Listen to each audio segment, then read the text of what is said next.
Well, he is your friend. A close friend by default, because you sleep together too. You're seeing each other, but a FWB is purposely casual.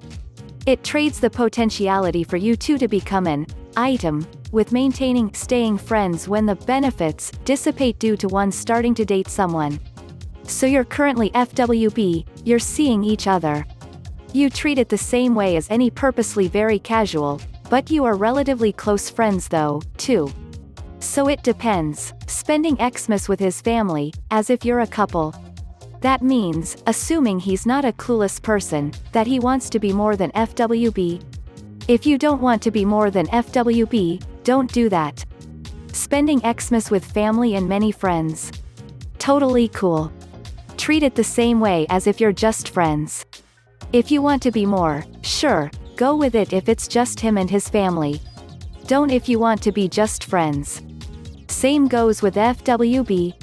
But family and friends or just friends in the evening and a couple family members over at his place. Yeah, do it up. You guys are friends, and then some, but purposely not a couple, so it's all good.